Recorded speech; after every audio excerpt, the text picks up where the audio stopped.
Del análisis como bundling y sus consecuencias. La concepción analítica de la relación de objeto conoce ya cierta realización histórica. Lo que yo trato de mostrarles le reconsidera en un sentido que en parte difiere y en parte es el mismo, pero el solo hecho de estar inserta aquí en un conjunto distinto le da una significación distinta desde todos los puntos de vista.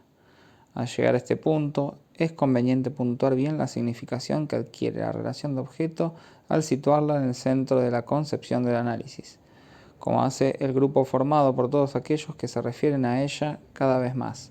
Leyendo recientemente algunos de sus artículos, pude darme cuenta de que esta formulación, que se ha ido consolidando a lo largo de los años, se precipita en la actualidad y se convierte en una concepción muy firmemente articulada. En otro tiempo solicité irónicamente en algunos textos que alguien hiciera una verdadera exposición de la noción de la relación de objeto tal como se concibe en determinada orientación. Luego más de uno ha dado satisfacción a mi anhelo, y si bien esa formulación, en el mismo que introdujo esta noción a propósito de la neurosis obsesiva, Bouvet, se ha ido debilitando, otros han hecho un esfuerzo de precisión.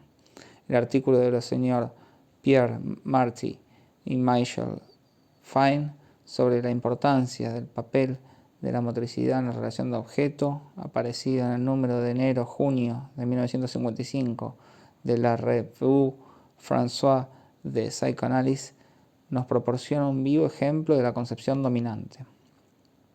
Les resumiré pues este trabajo, advirtiéndoles por otra parte que leyendo el propio artículo y no por las pocas palabras que yo pueda pronunciar aquí, es como verán lo lejos que van las cosas. La relación entre analizado y analizante se concibe al principio como establecida entre un sujeto, el paciente, y un objeto exterior, el analista. Para expresarlo en nuestro vocabulario, el analista se concibe aquí como real. Se supone que esta pareja constituye por sí misma el elemento animador del desarrollo analítico. La atención de la situación analítica se concibe sobre esta base, entre un sujeto, estirado o no sobre el diván, y el objeto exterior, que es el analista. En principio solo puede establecerse y manifestarse lo que llaman la relación pulsional primitiva. Esta se manifiesta normalmente mediante una actividad motriz. Tal es el presupuesto del desarrollo de la relación analítica. De todo ello se deduce que la última palabra sobre lo que se produce en el nivel de la pulsión la encontraremos en pequeñas huellas, cuidadosamente observadas en los diversos esbozos de la reacción motriz del sujeto. Aquí se localiza de algún modo la pulsión y el analista la experimenta como algo vivo, obligado el sujeto a contener sus movimientos por la relación tal como está establecida en la convención analítica. A este nivel precisamente es donde se localiza en el espíritu del analista lo que se trata de manifestar, es decir, la pulsión a medida que emerge. A fin de cuentas, planteada así en su misma base, la situación solo puede exteriorizarse con una agresión erótica. Si no se manifiesta es porque está convencido que no se debe manifestar, pero es deseable que su erección surja, digámoslo así, en todo momento, precisamente porque en el interior de la convención analítica, debido a la regla, no puede producirse la manifestación motriz de la pulsión. Podremos percibir lo que interfiere en la situación constituyente y veremos cómo a la relación con el objeto exterior se superpone una relación con un objeto interior. Según el artículo en cuestión, el sujeto tiene en efecto una relación con un objeto interior, que es la persona presente, pero capturada en los mecanismos imaginarios ya instituidos en el sujeto, convertida en objeto de una relación fantasmática. Hay cierta discordancia entre este objeto imaginario y el objeto real, en función de la cual, a cada momento, el analista será apreciado, calibrado y deberá modelar sus intervenciones. Como según esta concepción ninguna otra persona debe participar en la situación analítica, aparte de los que estén presentes. Uno de estos autores, seguido por todos los demás, se vio llevado a destacar la noción de la distancia neurótica que el sujeto impone al objeto. El objeto fantasmático interior deberá, al menos en esa posición suspendida en la que se encuentra, ser reducido a la distancia real, que es la del sujeto al analista. Y así deberá vivirlo el propio sujeto. En esta medida, el sujeto captará a su analista como presencia real. Los autores llegan muy lejos en esta dirección. Ya he mencionado en diversas ocasiones que uno de estos autores, si bien es cierto que en un periodo postulante de su carrera había planteado como momento crucial de un análisis el instante en que su analizado había conseguido olerle, no era una metáfora. No se trataba de que hubiera conseguido olerle psicológicamente. Se trataba del momento en que el paciente había percibido el olor del analista. El surgimiento de esta relación husmeante, el hecho de ponerla en primer plano, es una consecuencia matemática de tal concepción de la relación analítica.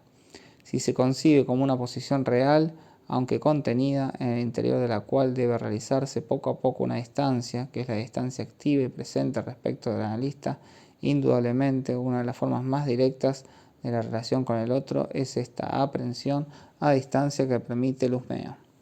Sepan que este ejemplo que he tomado no es excepcional, y esto se ha repetido en diversas ocasiones. Parece que en este medio se tiende cada vez más a dar una importancia crucial a tales formas de aprehensión. He aquí pues cómo llega a concebirse la posición analítica cuando se cree que se inscribe en una situación de relación real entre dos personajes, que ambos se hallan separados en este reducto por una barrera convencional y que algo debe realizarse en estas condiciones. Tras la formulación teórica, veamos ahora sus consecuencias prácticas. De entrada está claro que una concepción tan exorbitante no se puede llevar hasta sus últimas consecuencias.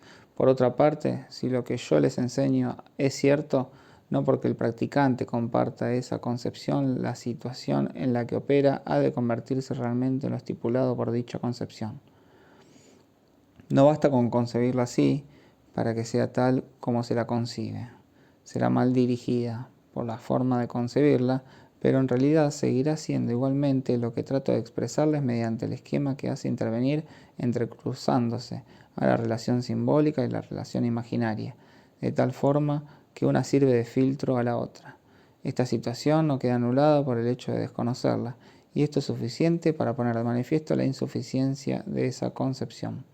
Pero por otra parte, esta insuficiencia puede tener consecuencias en la forma de llevar a buen puerto el conjunto de la situación.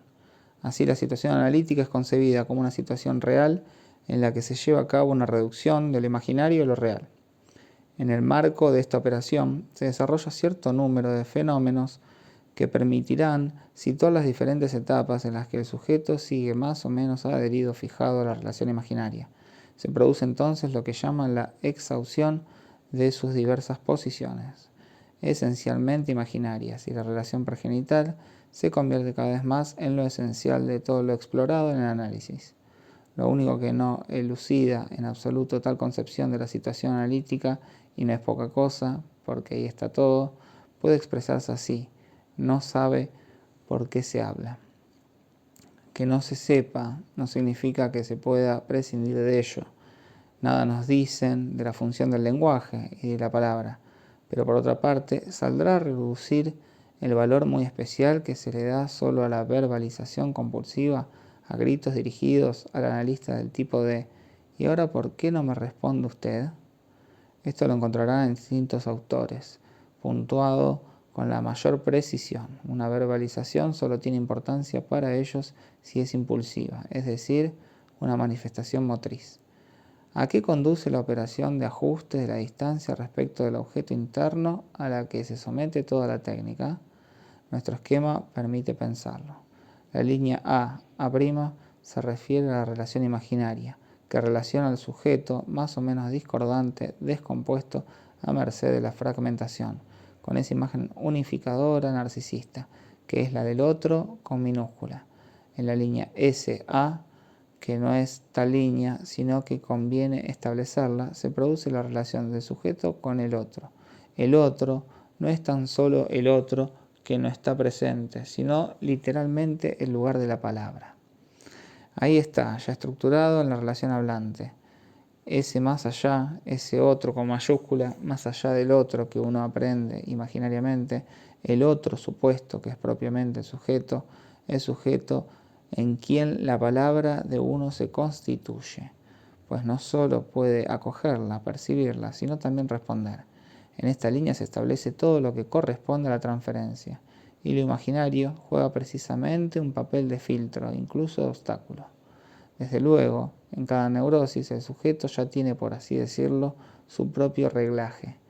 Su reglaje con respecto a la imagen le sirve en efecto al mismo tiempo para oír y para no oír lo que hay que oír en el lugar de la palabra.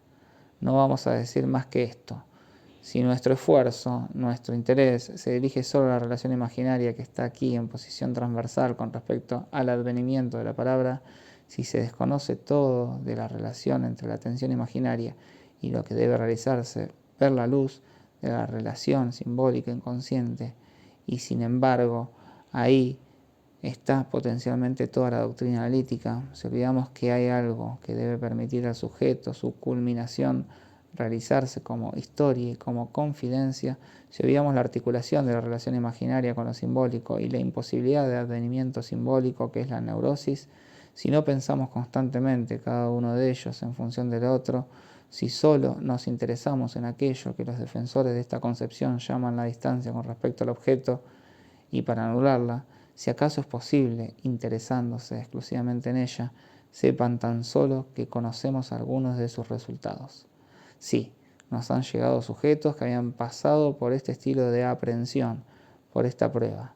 Es indudable que en cierto número de casos, y precisamente en casos de neurosis obsesiva, si hacemos de todo el desarrollo de la situación analítica una búsqueda de la reducción de esa famosa distancia supuestamente característica de la relación de objeto en la neurosis obsesiva, obtenemos lo que podemos llamar reacciones perversas paradójicas. Se observan entonces fenómenos del todo inhabituales, que no solían aparecer en la literatura analítica antes de ganar protagonismo esta modalidad técnica. Pienso, por ejemplo, en la explosión, la precipitación de un vínculo homosexual con un objeto de alguna forma paradójico, que persiste como un artefacto, una especie de congelación o de cristalización de una imagen alrededor de los objetos al alcance del sujeto. El fenómeno puede mostrar una persistencia bastante duradera. Todo esto no tiene nada de sorprendente si tomamos como referencia la tríada imaginaria. En el punto donde llevé las cosas la última vez, vieron dibujarse una línea de investigación sobre la tríada imaginaria madre-niño-falo, como preludio a la puesta en juego de la relación simbólica, que solo se produce con la cuarta función, la del padre, introducida por la dimensión del Edipo. El triángulo es en sí mismo preedípico. Solo lo aislamos aquí por abstracción y únicamente nos interesa en la medida en que inmediatamente se integra en el cuarteto constituido por la intervención de la función paterna, a partir de lo que podemos llamar la decepción fundamental del niño. Esta se produce cuando reconoce, hemos dejado abierta la pregunta de cómo ocurre, no solo que no es el objeto único de la madre, sino que a la madre le interesa, de forma más o menos acentuada según los casos, el falo. A partir de este reconocimiento ha de reconocer en segundo lugar que la madre, precisamente, está privada, que a ella misma le falta este objeto. He aquí a qué habíamos llegado la última vez. Se lo mostré mencionando el caso de una fobia transitoria en una niña muy pequeña. Se trata de un caso muy adecuado para estudiar la fobia, porque todo ocurre en el límite de la relación edípica. Al principio hay una doble decepción imaginaria, localización por parte del niño del falo que le falta y luego, en un segundo tiempo, percepción del hecho de que a la madre, esa madre en el límite de lo simbólico, lo real, le falta también el falo. A continuación, el niño apela a un término que sostenga esa relación insostenible. Entonces se produce la eclosión de la fobia, con el surgimiento de aquel ser fantasmático, el perro, que interviene aquí propiamente como responsable de toda la situación, el que muerde, el que castra, y gracias a él el conjunto de la situación resulta concebible, simbólicamente vivible, al menos durante un periodo provisional. Cuando se rompe el enganche de los tres objetos imaginarios, hay más de una solución posible. Siempre se produce la llamada a una tal solución, tanto si la situación es normal como si es anormal. ¿Qué ocurre en la situación edípica normal? Por mediación de cierta rivalidad del sujeto con el padre, puntuada como identificación en una alternancia de relaciones, se establece algo que hace que el sujeto reciba, dentro de ciertos límites, precisamente lo que lo introduce en la relación simbólica, la potencia fálica. Esto no sucede igual según la posición de niño o niña. Para el niño está muy claro. Como les dije el otro día, la madre hace del niño como ser real símbolo de su falta de objeto, de su apetito imaginario del falo. La salida normal de esta situación es que el niño reciba simbólicamente el falo que necesita. Pero para necesitarlo, previamente ha tenido que experimentar la amenaza de la instancia castradora, primordialmente la instancia paterna. La identificación viril que se encuentra en la base de una relación edípica normativa se funda aquí en el plano simbólico, es decir, en el plano de una especie de pacto de derecho al falo. Haré una observación lateral sobre las fórmulas que hallamos en Freud para introducir la distinción entre la relación anaclítica y la relación narcisista. Son muy singulares, incluso paradójicas. En los tipos de relación libidinal en el adolescente, Freud distingue dos tipos de objeto de amor. El objeto de amor anaclítico, que lleva la marca de una dependencia primitiva respecto de la madre, y el objeto de amor narcisista, modelado en base a la imagen narcisista del sujeto, que aquí hemos tratado de elaborar mostrando su raíz en la relación especular con el otro. El término anaclítico, aunque se lo debamos a Freud, está mal, porque en griego no tiene el sentido que Freud le da, indicado por la palabra alemana Anelgung, una relación de apoyo contra. Por otra parte, esto se presta a todo tipo de malentendidos, y algunos llevaron las cosas hasta el extremo de hacer de este apoyo contra una reacción de defensa. De hecho, si leemos a Freud, vemos claramente que se trata de una necesidad de apoyo que solo pide desembocar en una relación de dependencia. Si profundizamos más, veremos que hay singulares contradicciones en la formulación hecha por Freud de estos dos modos de relación, anaclítico y narcisista, como opuestos. Se ve llevado, curiosamente, a hablar con respecto a la relación narcisista de una necesidad de ser amado, más que de una necesidad de amar. Por el contrario, y de forma muy paradójica, el narcisista aparece de golpe en una perspectiva que nos sorprende. En efecto, parece haber un elemento de actividad inherente al comportamiento tan especial del narcisista. Se muestra activo en la medida en que, hasta cierto punto, siempre ignora al otro. Pero a la inversa, Freud lo reviste con el deseo de amar y le confiere este atributo, convirtiéndolo así, de algún modo, en el lugar por naturaleza de lo que en otro vocabulario llamaríamos el oblativo, algo que por fuerza ha de resultar desconcertante. Una vez más, estas perspectivas paradójicas se originan y al mismo tiempo se justifican en el desconocimiento de la posición de los elementos intersubjetivos. La relación anaclítica, en lo que interesa, es decir, en su persistencia en el adulto, se concibe siempre como una pura y simple supervivencia o prolongación de lo que se llama una posición infantil. Esta posición Freud la llama, en su artículo sobre los tipos libidinales, ni más ni menos la posición erótica, lo que demuestra que es la posición más abierta.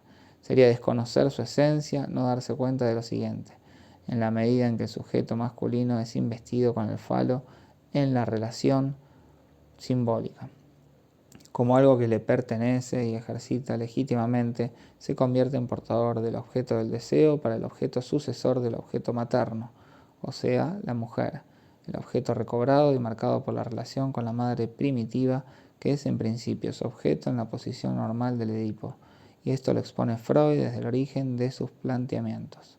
Si esta posición se convierte en anaclítica, es porque la mujer depende de él, del falo cuyo amo será él a partir de ahora.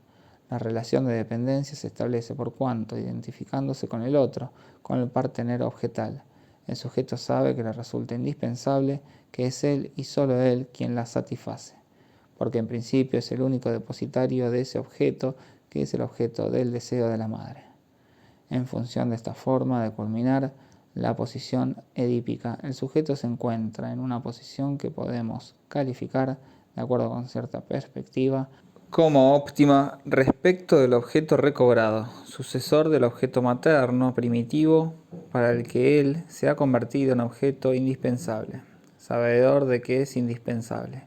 Una parte de la vida erótica de los sujetos que participan de esta vertiente libidinal está totalmente condicionada por la necesidad por parte del otro, la mujer maternal, de hallar en él su objeto, el objeto fálico, necesidad que ellos experimentaron en alguna ocasión y asumieron.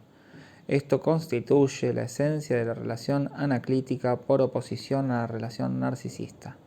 Este paréntesis está destinado a mostrarles la utilidad de hacer intervenir la dialéctica de los tres objetos primeros y el cuarto término, que los acoge a todos y los vincula en la relación simbólica, o sea, el padre. Este término introduce la relación simbólica y con ella la posibilidad de trascender la relación de frustración o de falta de objeto en la relación de castración. Algo muy distinto, porque introduce esta falta de objeto en una dialéctica en la que se toma y se da, se instituye y se inviste. En suma, una dialéctica que confiere a la falta la dimensión del pacto, de una ley, una interdicción, en particular la del incesto.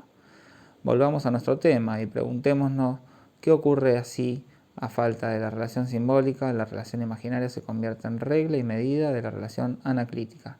Puede ocurrir, en efecto, que un accidente evolutivo o una incidencia histórica afecta los vínculos de la relación madre-hijo con respecto al tercer objeto, el objeto fálico, lo que a la mujer le falta y al mismo tiempo el niño descubre que le falta a la madre. Si hay discordancia, no hay vínculo, o los vínculos se destruyen. Faltará coherencia. Para restablecerla hay otras formas distintas que las simbólicas. Están las imaginarias, que son no típicas. Por ejemplo, la identificación del niño con la madre. A partir de un desplazamiento imaginario con respecto a su partener materno, el niño hará por ella la elección fálica. Realizará en su lugar la asunción de su longing por el objeto fálico. Esquema del fetichismo. Madre, falo, niño, padre. Este esquema es ni más ni menos el de la perversión fetichista. Es, si ustedes quieren, un ejemplo de solución. Hay una vía más directa. Existen otras soluciones para acceder a la falta de objeto. Ya en el plano imaginario, la falta de objeto constituye propiamente la vía humana, la realización de la relación del hombre con su existencia, en la medida en que es posible ponerla en tela de juicio. Con eso basta para hacer de él algo distinto del animal y de todas las relaciones animales posibles en el plano imaginario. Este acceso imaginario a la falta de objeto se cumple dentro de ciertas condiciones puntuadas, extrahistóricas, como siempre se presenta el paroxismo de la perversión. En efecto, una propiedad de la perversión es que realiza una forma de acceso a este más allá de la imagen del otro característico de la dimensión humana, pero solo lo realiza en momentos como los que siempre producen los paroxismos de la perversión, momentos sincopados dentro de la historia del sujeto.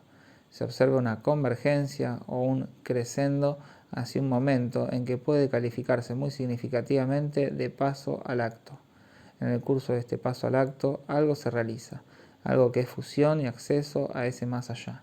La teoría anaclítica freudiana formula propiamente esta dimensión transindividual, llamando eros a la unión de dos individuos en la que cada uno se ve desposeído de sí mismo y durante un instante más o menos frágil, más o menos transitorio, virtual incluso, se convierte en parte constituyente de dicha unidad.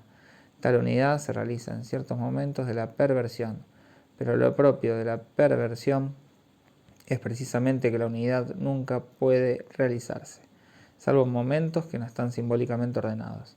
En el fetichismo, el propio sujeto dice encontrar más satisfactorio su objeto exclusivo, por cuanto es un objeto inanimado, así al menos puede estar tranquilo, seguro de que no va a decepcionarle. Que te guste una zapatilla es verdaderamente tener a mano el objeto de tus deseos, un objeto desprovisto de toda propiedad subjetiva, intersubjetiva, incluso transsubjetiva. Resulta más seguro.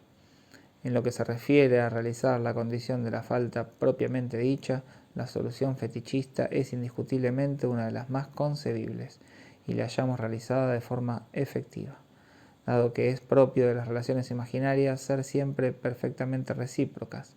Por tratarse de relaciones en espejo, previsiblemente veremos aparecer de vez en cuando en el fetichista la posición, no de identificación con la madre, sino de identificación con el objeto. Esto es, en efecto, lo que veremos producirse en el análisis de un fetichista, pues tal posición es siempre en sí misma lo menos satisfactorio que hay. Que por un instante la iluminación fascinadora del objeto, que fue el objeto materno, satisfaga al sujeto, no basta para establecer un equilibrio global.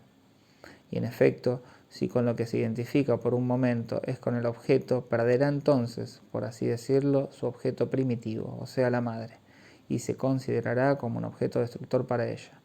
Este juego perpetuo, esta profunda diplopía, deja su huella en toda manifestación fetichista. Esto es tan evidente que una Phyllis Greenacre, quien buscó profundizar seriamente en el fundamento de la relación fetichista, plantea esta fórmula. Parece como si estuviéramos ante un sujeto que muestra demasiado rápidamente su propia imagen en dos espejos opuestos. Esta fórmula le salió así, sin saber muy bien por qué en ese momento, por qué le viene muy a contrapelo, pero de repente tuvo la sensación de que era así. El sujeto nunca está donde está, sencillamente porque abandona su lugar. Entra en una relación especular de la madre con el falo y se encuentra alternativamente en una y otra posición. Solo hay estabilización cuando se atrapa ese símbolo único, privilegiado y al mismo tiempo fugaz, que es el objeto preciso del fetichismo, es decir, algo que simboliza el falo. Así, los resultados, al menos transitorios, de cierto manejo de la relación analítica, cuando se centra por entero en la relación de objeto haciendo intervenir solo lo imaginario y lo real, y cuando se regula la acomodación de la relación imaginaria en base a la presencia supuesta mente real del analista, deben manifestarse en un plano, si no idéntico, sí al menos análogo a las relaciones que podemos concebir como de naturaleza esencialmente perversa. Lo veremos a continuación. En mi informe de Roma mencioné el uso de esta forma de relación de objeto en el análisis. Lo comparaba entonces con una especie de bundling, llevado hasta límites supremos en materia de proezas psicológicas. Este pequeño pasaje debió pasar desapercibido, pero en él ilustro al lector con una nota aclarando que el bundling es una práctica muy precisa, vigente todavía en esa especie de islotes culturales donde persisten viejas costumbres. Stendhal lo explica como un particularismo de suizos imaginativos, precisamente igualmente en el sur de Alemania, geografía en absoluto indiferente. Este bundling es una concepción de las relaciones amorosas, una técnica, un pattern de relaciones entre macho y hembra, que consiste en esto, en ciertas condiciones, tratándose por ejemplo de alguien que aborda el grupo de una posición privilegiada. Se admite a título de manifestación de hospitalidad que alguien de la casa, generalmente la chica, puede ofrecerle compartir cama, con la condición de que no haya contacto. De ahí el término bundling. Con frecuencia envuelven a la chica en una sábana, de forma que se den todas las condiciones para el contacto, menos la última. Esto, que puede pasar por una feliz fantasía costumbrista en la que tal vez lamentemos no participar, podría ser divertido, merece alguna atención, porque sin forzar en nada las cosas podemos decir que 17 o 18 años después de la muerte de Freud, paradójicamente la situación analítica ha llegado a ser concebida y formalizada de este modo. En el artículo de Fine y Marty se describe una sesión anotada a todos los movimientos de la paciente en cuanto manifiesta cualquier cosa orientada hacia el analista, como un impulso más o menos contenido, a mayor o menor distancia, hacia aquel que se encuentra a su espalda.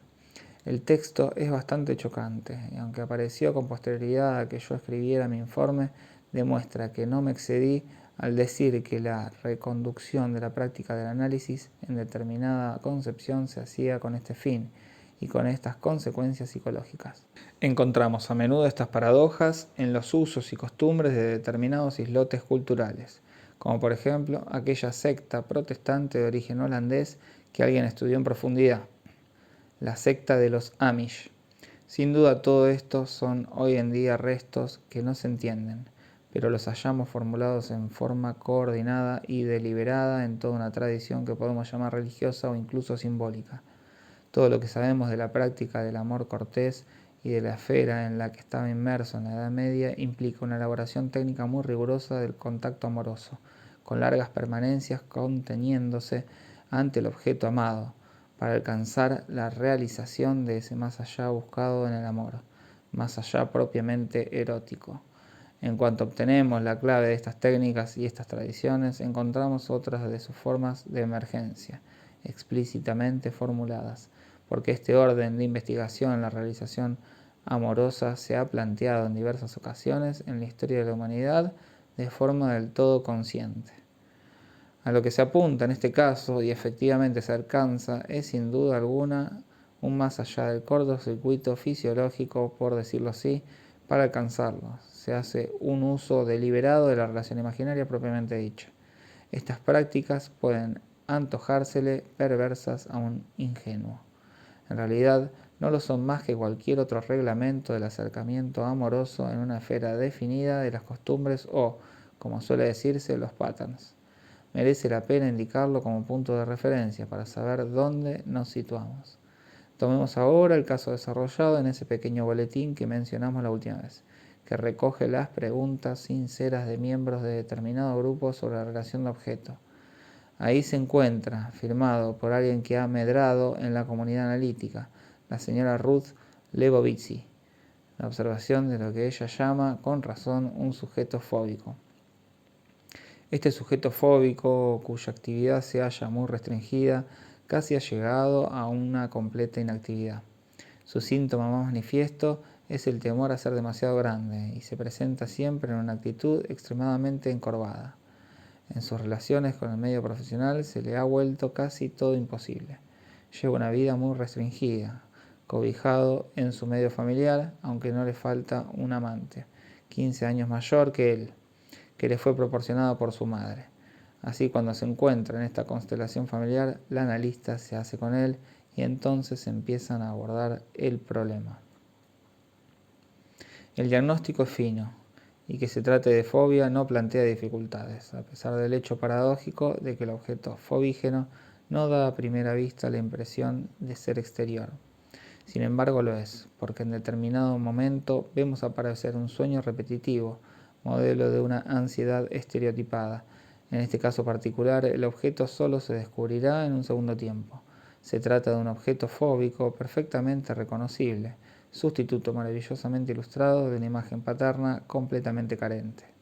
Al cabo de cierto tiempo se produce la emergencia de la imagen de un hombre con armadura, provisto de un instrumento particularmente agresivo, nada menos que un tubo de Flitox, que se dispone a destruir todos los pequeños objetos fóbicos, insectos.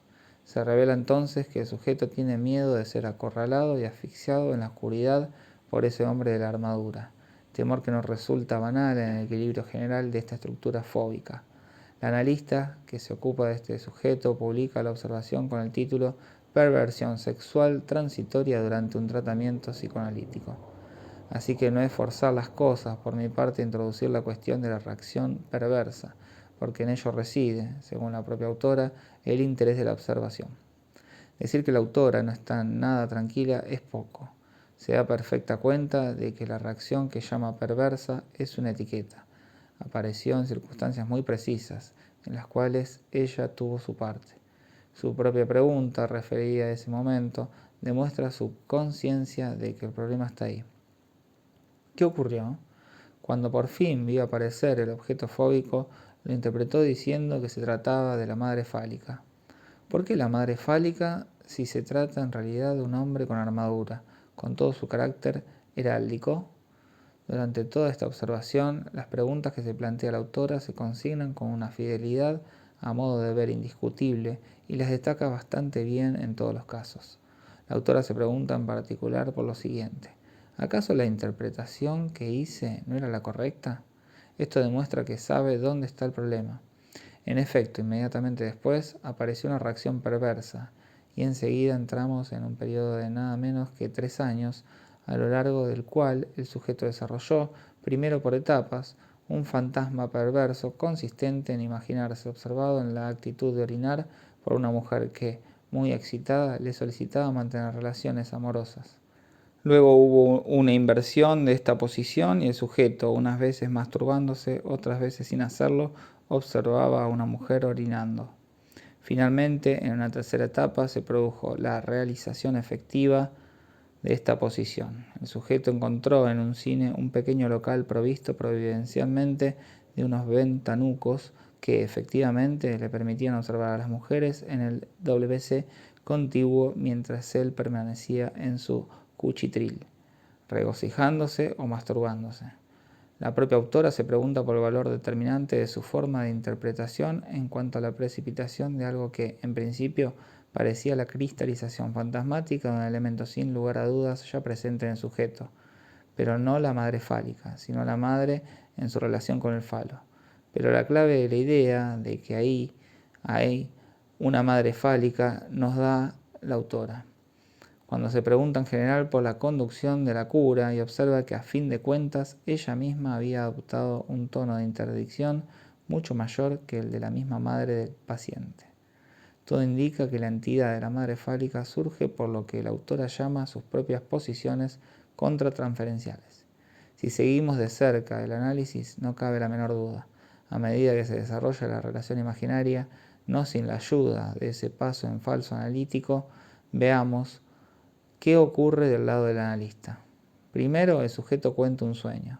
Se encuentra en presencia de cierta persona de su historia pasada, objeto según él de fuertes impulsos amorosos, pero se ve obstaculizado por la presencia de otro personaje femenino, que también tuvo algún papel en su historia, y a quien había visto orinar en un periodo mucho más avanzado de su infancia, es decir, después de la edad de 13 años.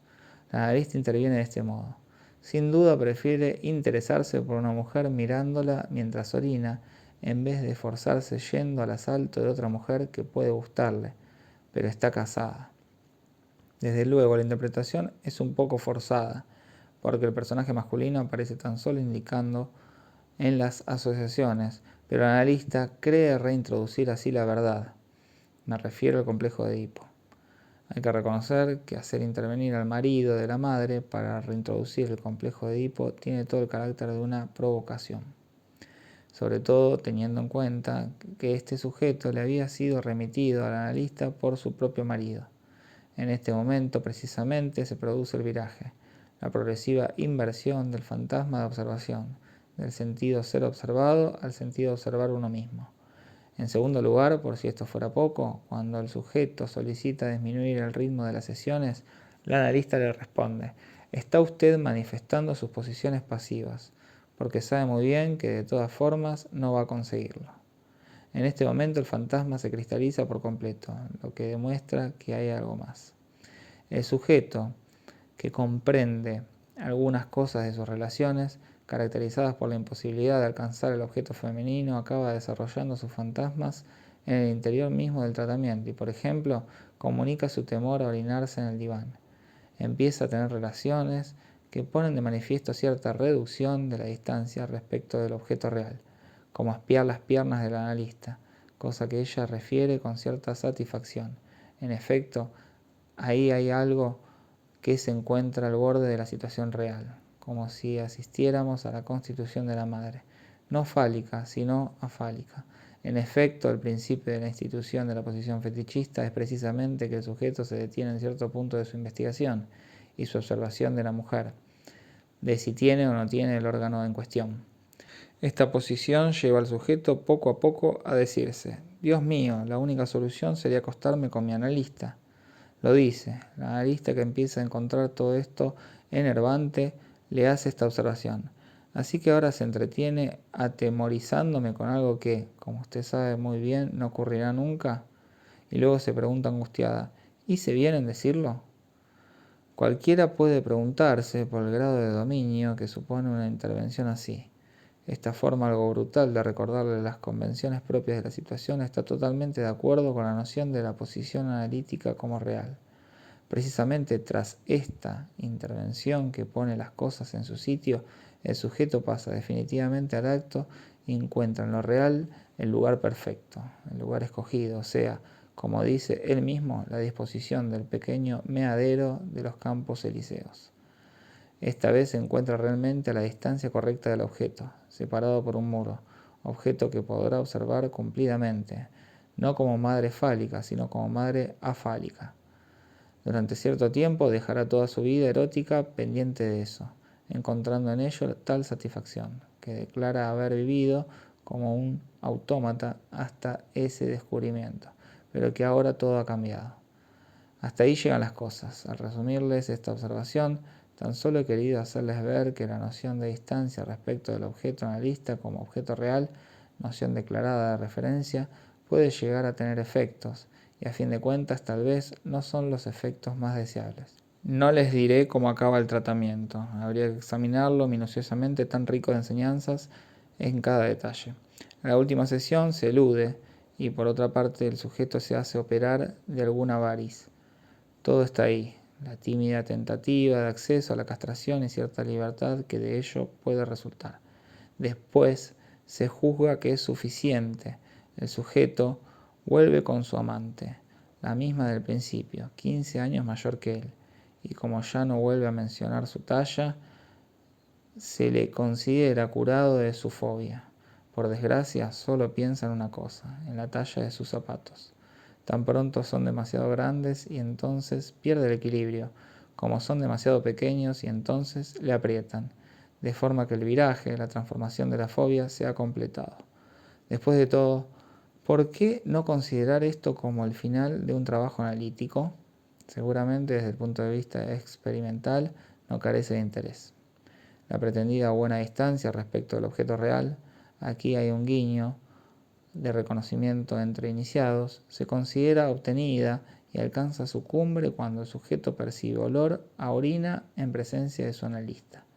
El analista considera que en este momento la distancia respecto del objeto real, a lo largo de toda la observación se nos indica que en eso peca toda relación neurótica, se ajusta por fin a su dimensión exacta. Desde luego, este hecho coincide con el apogeo de la perversión. No se trata propiamente de una perversión, y el autor no se engaña en este sentido, sino más bien de un artefacto. Tales fenómenos, aunque puedan ser permanentes o muy duraderos, son de todos modos susceptibles de una ruptura o una disolución a veces bastante brusca. Así en este caso, al cabo de cierto tiempo el sujeto es sorprendido por una acomodadora. Y así desaparece de la noche a la mañana la frecuentación del lugar particularmente propicio que lo real le había ofrecido en el momento oportuno. Sí, lo real siempre ofrece en el momento oportuno todo lo que hace falta cuando por fin le han ajustado a uno, por el buen camino, a la buena distancia. 19 de diciembre de 1956.